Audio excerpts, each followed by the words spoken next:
I went from one kingdom to another in a moment. In a moment, everything changed. And that is today's Morning Moxie.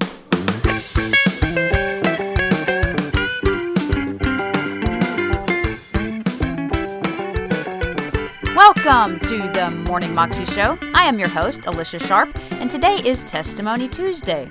And we have with us a girl named Christina, and she is sharing her testimony, and it is from Bethel Church, and it is a great testimony about how God brought her out of her sin and her sinful lifestyle in the past, and how great God is. Here's Christina. When I was small, I started dancing ballet at 3, and I danced for 15 years. It was my life. That's all I wanted to do was just dance ballet. When I got into high school, I was really struggling with who I was. I got a boyfriend. I ended up getting pregnant by him at 18. He left when I was 6 months pregnant. On my own, I moved to Las Vegas. I didn't know anybody. I didn't have any support. I was going to make it no matter what it took. I was trying to get a job. It was really hard. I didn't have anyone to watch my son. I was going to interview, and I decided to get a job working at a strip club, being completely naive of that entire lifestyle, but I felt like this is what I have to do just temporarily until I can get another job. And I was making a lot of money. I was taking care of me and my son. A couple months into it, I met a man who I thought was the answer to all my dreams. He's like, stop working at the club. I'll take care of you and your son. You're amazing, this whole thing. And I'm like, oh my gosh, I made it. I did it. That classic story of it's going to be amazing now. About 2 months into it, he sits me down in my kitchen. He shows me that he has my phone, my birth certificate, my social security card, all my son's stuff. He has addresses to my parents' house, my family's house. He knows all about my brother. He knows everything about my family. He tells me that he's actually a pimp and that he has complete control over everything now. This is what I'm going to be doing. I have to work for him. I'm going to work in the casinos. That his other girls are going to take me out and show me how it works. I was completely overwhelmed. I had no idea. I mean, it was like getting totally blindsided by what are you talking about? And after a while, I ran away from him so many times, and he would just find me and my son and kidnap me and bring me back. And I just threw my hands in, this is my life, and it was devastating because all I wanted to do was take care of my son. From the beginning, that's all I wanted was to provide for him and take care of him. And so it was devastating as a mom, that this happened. In the moment, the fear was real.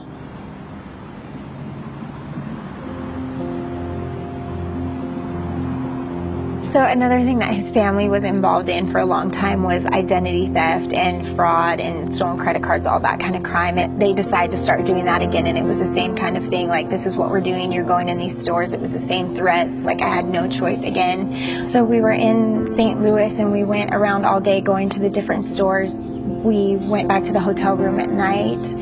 I remember perfectly it was yesterday. It was pouring rain.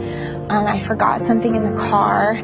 So I ran out to the car, and for the first time in this whole journey, I thought about God. And I remember there was this flower bed right outside the hotel, and as I jumped over the flower bed, this real quick thought, I just said in my head, God, get me away from him for a year. In my mind, it was if I could just get away from him for a year, I could get my life together. I came back in. What I didn't know is there was an undercover police officer in the parking lot watching someone else. She thought that I looked suspicious for whatever reason, arrested us in the morning. 24 hours later, I thought I was going to be getting out, and the feds came and picked us up, took us to the federal building, and indicted us on 11 felonies. I saw my attorney that day right after they read you your indictment, and he said with my charges I was looking at 14 to 24 years in prison. So I went back to my cell that night. We had single man cells. I was in there by myself, and I couldn't even think. All I could think about was that my son was going to be like driving to pick me up to get me out of prison. When I'm released, he's going to be like 25 years old. And I remembered from the movies laying there that the Catholics confess their sins for forgiveness and feel like I had nothing to lose. So I got on my knees and I just started confessing all my sins, everything I could ever think of that I did wrong from when I was like a small child. But once I got, like when I was older and all the bad stuff that I had done, I would hesitate, and it was a long time. It was hours I was there, and I was just crying and weeping and just saying, like, I'm so sorry. I didn't mean for any of this to ever happen. And when I was done, it was like there was no noise. Like all of the noise left, but it wasn't silent. There was sound, but it wasn't music. And Jesus walked into my cell, and he sat down on my bed, and he didn't say anything. He just put his hand on my back, and the only way that I can find any kind of words to describe anything is that I went from one kingdom to another in a moment. Like, in a moment, everything changed. There was so much peace.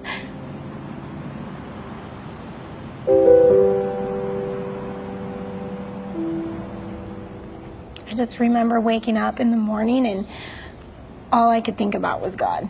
And I went down, I got a Bible.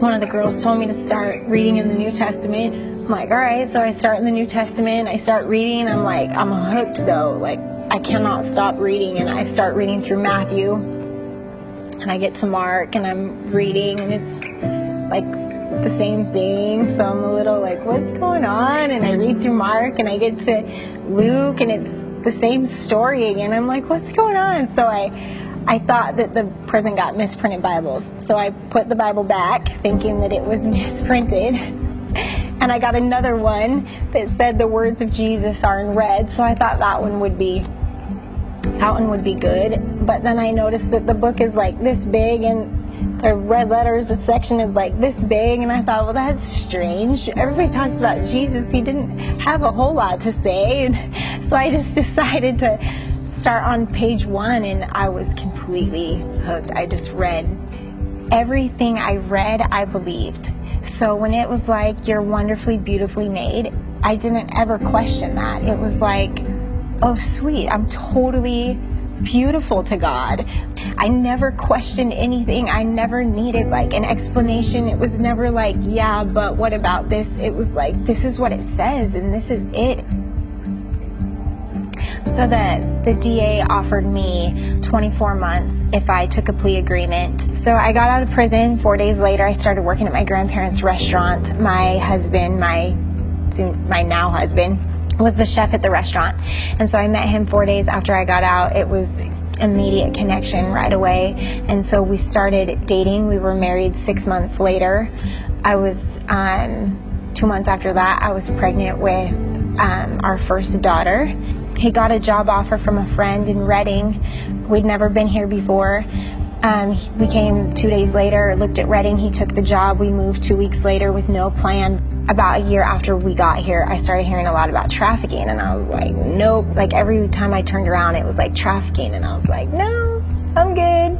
And one day I was in worship, totally just minding my own business, just loving Jesus, the whole thing, and it was like that still small voice that was so loud though, and it was like Jesus like tapped on my shoulder and whispered in my ear, and he said they don't think anyone is coming for them. the yes in my spirit was louder than anything that I could even yell. I was just like, I'm coming back for them, whatever. Like, let them know, here I come. I was all in at that point. And so about a week after that encounter in worship, I meet a lady at the grocery store in the produce section, and we connect. We go to coffee the next week. I tell her my story. She happens to do Bible study at a rescue home for girls, underage girls coming out of trafficking here in Northern California. So she takes me up there. I start going up there, building relationships with the girls, and so I go up a few times a week. I have been for over a year now, and my kids come, my husband comes, we hang out, we do barbecues, I love them right where they're at.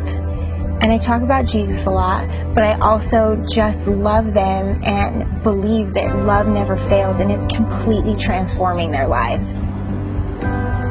Looking at my own life, the biggest miracle that God has done for me is giving me a family. Like, we mow the lawn and have family game night and this whole thing. And just as important as it is for me to eradicate trafficking, it's more important to me to make sure that my family, my children grow up in the perfect family that God created. That my children are always equipped with what they need to live a full life, to live their dreams, to just grow up with a relationship with God. And if that's all I do, that's enough. If that's all I do in my life, that is success for me. That was a Bethel testimony with a lady named Christina, and you can find that clip if you go to ibethel.tv, or I actually found it on Facebook under Chris Valentin's page.